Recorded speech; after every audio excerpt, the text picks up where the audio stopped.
Friends, welcome on this platform. This is your humble servant, Sa Majesté Sénateur Cletus, l'homme le plus noir de la terre. L'homme qui a pour seul intérêt la vérité et la justice. Je le dis, je répète, je suis chrétien. Mais je n'accepte pas de la manipulation au nom du christianisme.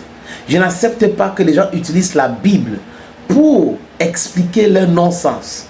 Il y en a beaucoup qui le font. Et certains de mes frères soutiennent l'Israël de façon aveugle aujourd'hui parce qu'ils croient en une vie éternelle, un paradis quelque part, un enfer quelque part, le Dieu d'Israël quelque part, un certain Jésus-Christ qui est venu de ceci, qui a fait cela. Tout ça, c'est de la manipulation.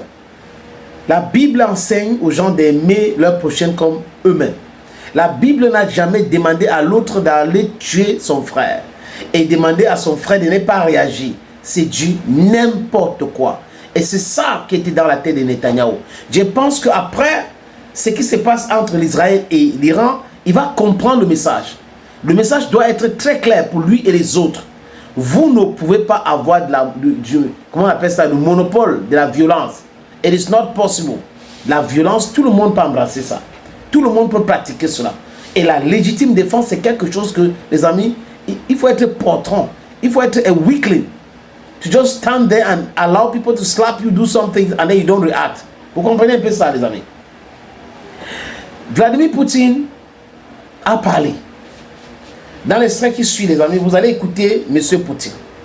Il a été clair.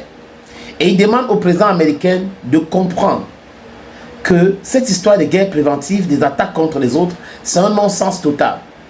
Medvedev avait déjà dit. Sergei Lavrov a déjà dit aussi. Vous êtes dans le non-sens, vous êtes dans la stupidité.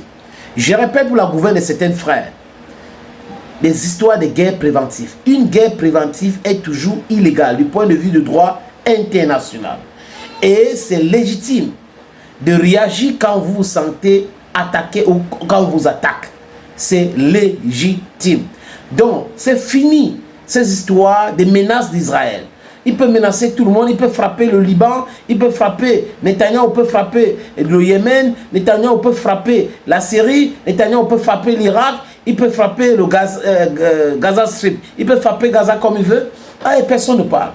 Parce que c'est M. Netanyahou, parce qu'il est soutenu par les Occidentaux, parce qu'il est soutenu par la France, par le Royaume-Uni, par l'Allemagne, parce qu'il est soutenu par les États-Unis. C'est du gros n'importe quoi. Si vous voulez qu'on vous respecte, vous respectez les autres. Si vous avez les armes pour votre protection, les autres aussi ont le droit d'avoir les armes pour leur protection. C'est de ça qu'il est question. Les amis, je vous suggère humblement de suivre cet extrait. C'est un audio pour vous. Mes chers compatriotes, mesdames et messieurs, chers membres de la communauté internationale, je me tiens devant vous aujourd'hui pour adresser une situation des plus graves. Une menace qui pourrait avoir des conséquences catastrophiques, non seulement pour les pays concernés, mais pour l'ensemble de notre planète.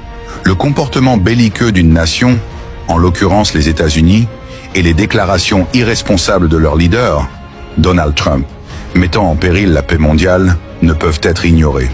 Il a été récemment rapporté que les États-Unis, sous l'impulsion de leur président, ont évoqué la possibilité d'une action militaire directe contre la République islamique d'Iran.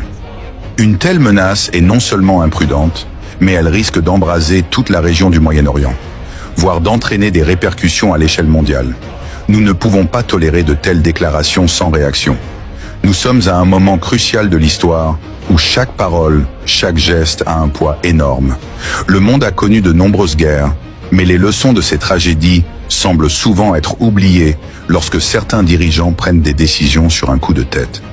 Il est impératif de rappeler qu'une guerre contre l'Iran, comme toute guerre, ne signifie pas seulement la destruction des infrastructures et la perte de vies humaines, mais l'effondrement de tout un équilibre régional fragile, l'embrasement de nouvelles tensions internationales et un bouleversement de la stabilité mondiale.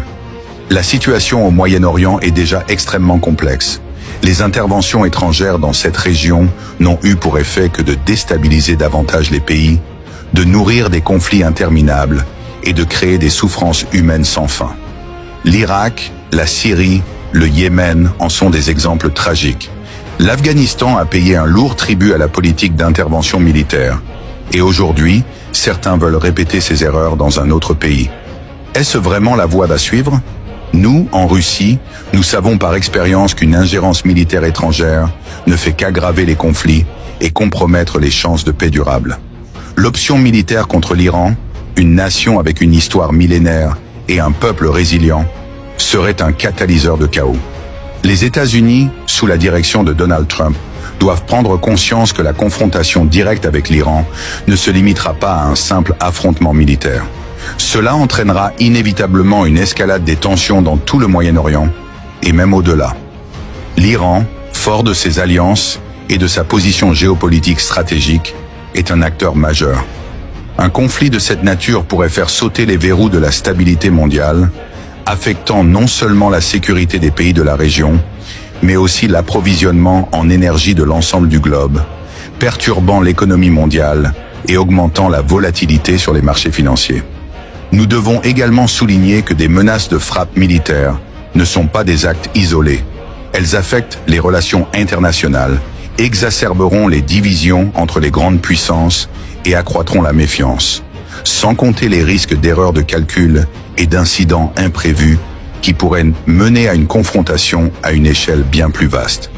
Je tiens à rappeler aux États-Unis, à leurs présidents et à leurs alliés, que les actions irréfléchies ont un prix.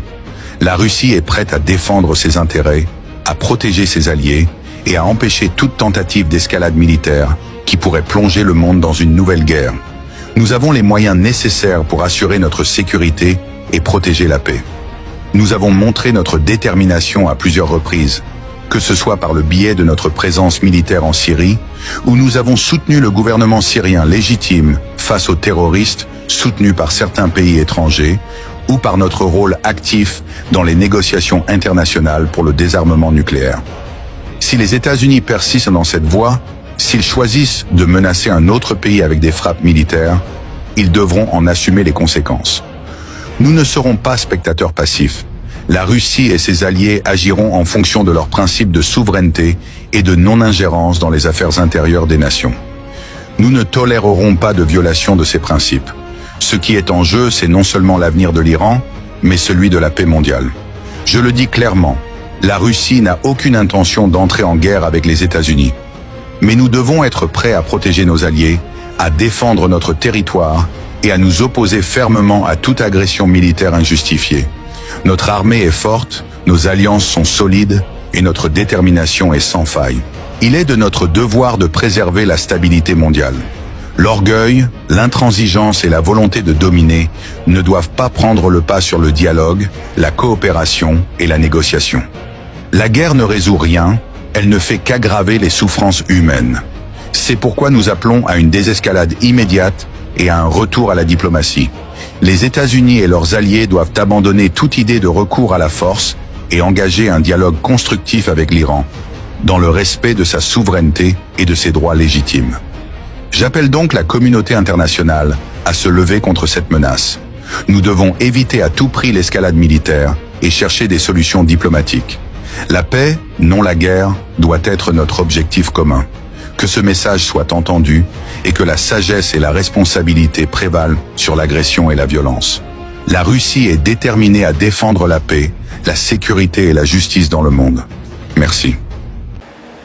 C'est clair maintenant. C'est clair. Ça, c'est du bon sens. C'est pour cette raison que près de 95% des Africains soutiennent la Russie.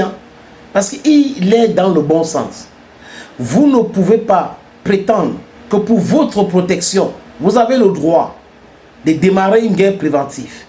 Et pour la protection des autres, ils n'ont pas le droit de démarrer une guerre préventive. Les proxys comme Netanyahou, les proxys comme Zelensky vont comprendre aujourd'hui, comme le président Gbagbo avait dit, quand on vous envoie, vous devrez savoir vous envoyer. Thank you friends always watching videos on this platform. Bye bye for now.